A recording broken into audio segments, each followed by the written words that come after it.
There's the old squirrel house. No action there right now, but there are 3 babies and a mama inside there.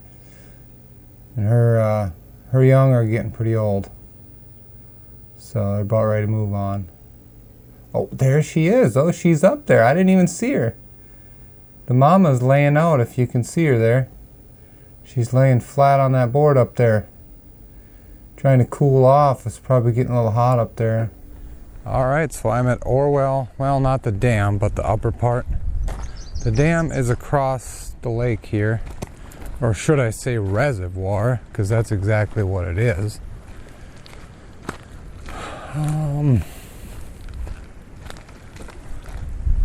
Can't even see the dam from here. I think it's like behind that tree area. So I did get the van done. I drove it out here. I suppose you guys want to hear what it sounds like. It's fine. It's not ticking. It's making a tiny bit of noise. So I'm worried, you know, of course. It's only got 50 miles on it. But here, I'll go start it up. I don't know. We got company, but I'll fire it up anyway. Even though their vehicle's making noise.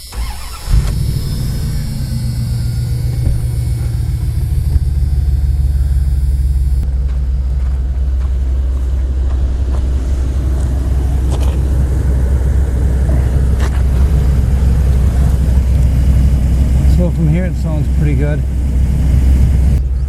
I just hear a little chuk chuk chuk chuk chuk chuk chuk chuk. I hear a little tapping. Of course my interior is still all decked out and I haven't done really much. This garbage keeps popping up. So I'm just gonna put the miles on it. See what happens. Alright, now we are just a little further down and we're at the overlook area.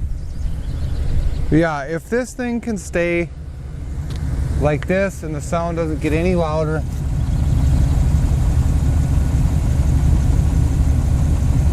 then that right there, it sounds pretty normal.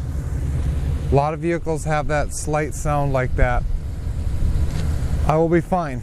I'm just gonna go ahead and say it. If I can get 500 miles on that thing and it still sounds just like this, I'll start smiling. I mean, I want to smile because, you know, but I know these things.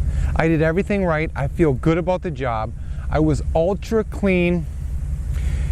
And all I did was replace the rod bearings. I did have the main bearings, but I had good oil pressure and I pulled off one main cap and it looked really good. And I said, you know what? I'm just going to put it back together and see what happens with these rod bearings.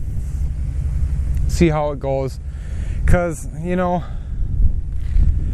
a lot of times when people do a job like that, it'll just start acting up again. Like, I don't know if that was normal wear on bearings or not, but maybe the rods are getting starved of oil for some reason.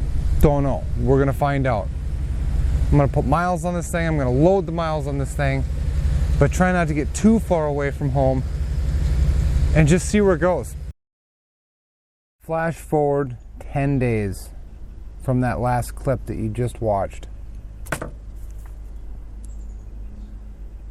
A day after that last clip was made, my daughter was struck by an automobile in a crosswalk at a school zone up in Moorhead, Minnesota. She got hit by a car and that car hit her hard and she ended up serious condition in Sanford Hospital in Fargo, North Dakota, with 7 or 8 broken bones, most of them just fractures, so no casts were needed. I think all of them were pretty much no cast fractures. Bunch of sprains and strains and a massive, and I mean massive, concussion. She didn't wake up till the 4th day. That's where I'm at, and she's not 100% back to normal, and it's very possible she may never 100% be herself. And this is my oldest daughter, Amber. She had a lot of drive and a lot of ambition. She was definitely going to make her mark in the world, and she still might. You know, she's got a long road ahead of her. I don't know if she'll ever be the same, but She's out of the hospital now. She's back at her mom's. She's sleeping as we speak. She's doing a lot of sleeping. Normally she would be running 5 or 6 miles right now and cleaning the house and reading a book, working very hard to become a better person. She works harder than any person I've ever known. Not even close. But I know you guys aren't here for that. I just want to let you know, and I want to document this. So now I'm in the van in my driveway. I use this van at the hospital. I stayed at the hospital every single night in the parking lot in this van, every other day with Kip. You know, I wanted to record some of it, but there was just so much going on. I got little nails. I don't know if I showed you this, but I got little nails, kind of like Maddie Van Halen showed me. It works really good. It's a slick way to do it.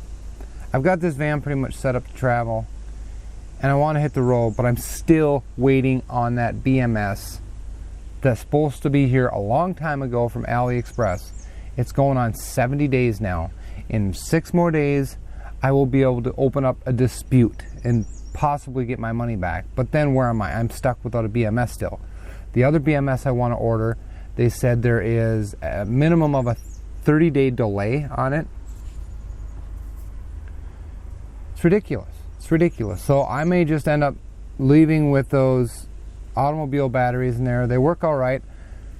For some reason, my microwave only works if I'm getting good solar. If it's dark out or something, the batteries just can't provide enough power. It can't hold enough voltage for some reason. I suppose I could try thicker wires, but I do have really thick wires going to the inverter already. I think they're, I want to say 2-gauge wires. So they're thick wires. I mean, I guess I could try thicker. So that's where I'm at. I'm pretty much set up. I just got to load this thing up. And yeah, that's about it. Now you guys are going to see this video, and I'm going to cut it off right there because this video is going to get too long. Oh, one last thing. I have gotten over 1,200 miles on the engine since I last did those rod bearings, and it still seems to be holding strong. So there's nothing stopping me now. I got roadside assistance through my insurance company on this van, so if there's any problems, I can at least be towed off the highway to a mechanic, the nearest shop. Still would be dreadful if the engine had problems. You know, what am I going to do? But there it is. That's the chance you got to take. This is van life. You don't have anybody who's going to help you. You can't just go out and start a GoFundMe page. Well, I guess some people do go out and start a GoFundMe page and have everything paid for, but that's really not my style. I am going to try to completely take care of myself 100%, fix everything that I can and that I come across, and I'm not going to be a shyster. I want to get to 1,000 subs on my YouTube channel. I'm almost to 4,000 hours of watch time. That's extremely close. And I want to try and build my channel and make money the right way. You know, through AdSense, from Google, get a paycheck. If it never happens, it never happens. So be it. But I'm going to give it a try. 1,000 subs. I need to get to 1,000 subs. It's a long ways away. It's taking forever. But, you know, if it never happens, it never happens. I don't know how. I'll probably just keep on trying. I mean, I've been trying since 2016. I haven't been trying 100%, you know, so there's some new things I could learn, probably some new content. Anybody have any advice on things I could show you that would be interesting? Let me know in the comments. All right, this video is too long. See you later.